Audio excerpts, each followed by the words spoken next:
नमस्कार दोस्तों, स्वागत है आपका हमारे YouTube चैनल में। और आज हम बात करने वाले हैं क्षितिज के गद्य भाग के पाठ मानवीय करुणा की दिव्य चमक के बारे में।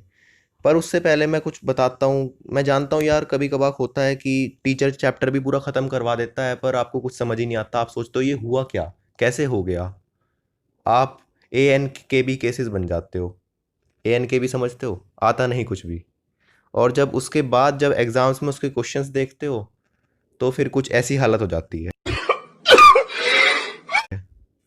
पर कोई बात नहीं, अभी आप ढंग से चैप्टर समझ लो। आपको पूरी कोशिश रहेगी हमारी कि आपको अच्छे से चैप्टर समझाया जाए, ताकि आपको आगे कभी हिंदी चैप्टर में दिक्कत ना आए, हिंदी के सब्जेक्ट्स में।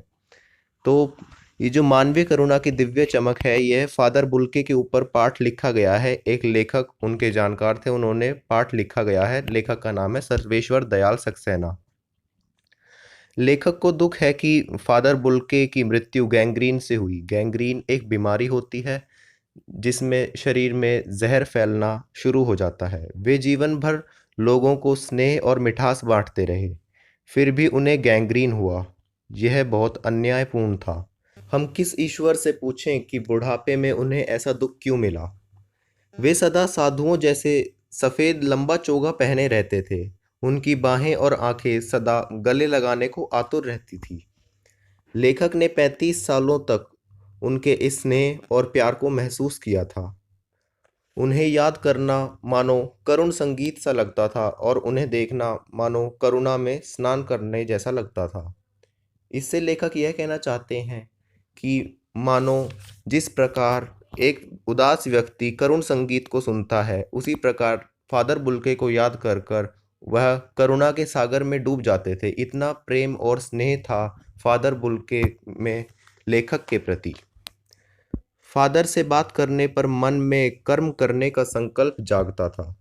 जिन दिनों लेखक इलाहाबाद में थे, फादर भी परिमल नामक संस्थान में सदस्य थे। वे उस पारिवारिक स्नेह में बड़े सदस्य के समान थे। वे गोष्ठियों में, विचार विमर्श में और हंसी मजाक में खुलकर भाग लेते थे। वे सबके पारिवारिक उत्सवों और संस्कारों में पुरोहित की भांति उपस्थित होते थे। लेखक के पुत्र के मुख में पहली बार अन्न उन्हीं ने डाला था। उनका वात्सल्य देवादरू के समान था। देवादरू एक वृक्ष माना जाता है जो जिसकी जड़ें काफ़ी लंबी होती हैं। इससे यह कहना कहा गया है कि उनका जो प्यार और जो करुणा थी, वह देवादरू के वृक्ष जैसी विशाल और बहुत फैली हुई थी। फादर प्रायः इलाहाबाद की सड़कों पर साइकिल चलाते हुए दिखते हैं लेखक के मन में। वे हमेशा प्यार और ममता से छलकते रहते थे। मूलतः वे बेल्जियम के वासी थे। घर में माँ, पिता, दो भाई और एक बहन थी। वे भारत को ही अपना देश मानने लगे थे। यूं वे अपनी जन्मभूमि रेम्स चैपल को बहुत सुंदर मानते थे। उन्हें अपनी माँ से भी गहरा लगाव था। अक्सर उनकी माँ के पत्र उनके पास आया करते थे। डॉक्टर रघुवंश को वे माँ की चिट्ठियाँ दिखाते थे। उनके मन में पिता और भाइयों के प्रति विशेष लगाव था। भारत में बसने के बाद वे 2 तीन बार ही बेल्जियम गए थे। उन्हें भारत की संस्कृति से बड़ा प्यार था और खास करके हिंदी भाषा के बारे में। सन्यासी बनने के प्रश्न पर वह इतना ही कहते थे कि वे प्रभु की इच्छा से सन्यासी बने। वे इंजीनियरिंग के अंतिम वर्ष की पढ़ाई कर रहे थे कि धर्मगुरु के पास सन्यासी बनने के लिए पहुंच गए। उन्होंने उनसे भारत में जाने की इच्छा रखी। भारत ही क्यों, इस पर वे कुछ नहीं कहते थे। उन्हें सन्यासी बनाकर भारत भेज दिया गया।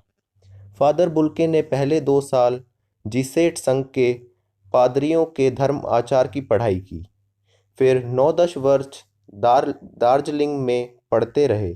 उन्होंने कोलकाता से बीए तथा इलाहाबाद से एमए हिंदी किया।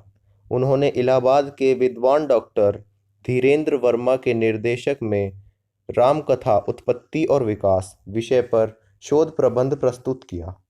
उन्होंने ब्लू बर्ड नामक नाटक का रूपांतर नील पंछी भी किया।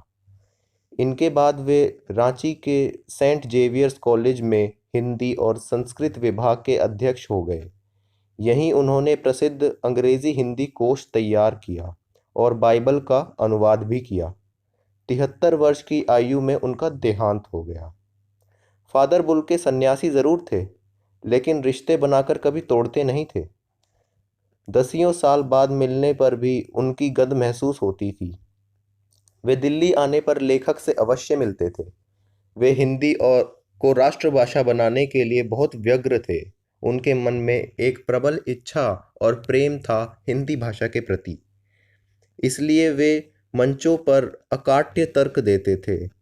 वे हिंदी वालों को ही हिंदी की उपेक्षा करता देखकर झुंझलाते थे। उन्हें यह पसंद नहीं था कि जो लोग खुद हिंदी बोलते हैं, हिंदू लोग, वही हिंदी भाषा की बुराई करते हैं। इससे उन्हें बहुत बुरा लगता था।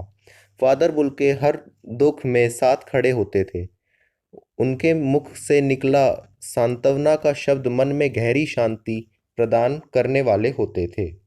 लेखक को अपनी पत्नी और पुत्र की मृत्यु की याद आती है। तब फादर बुल्के ने उन्हें संभाला था और उन्हें जीने की एक नई आशा दिखाई थी। लेखक ने फादर को अंतिम बार देखा तो वे ताबूत में थे। उनके चेहरे पर बिखरी शांति थिर हो गई थी। 18 अगस्त 1982 को सुबह 10 बजे उनके शव को दिल्ली के कश्मीरी गेट स्थित निकलसन कब्र गृह से उतारा गया। कुछ पादरी, डॉक्टर रघुवंश का बेटा और उनके परिजन उन्हें धरती की गोद में सुलाने के लिए ले चले।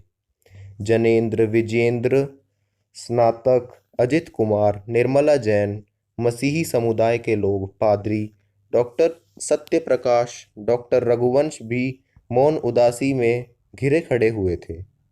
मसीही विधि से अंतिम संस्कार शुरू किया गया।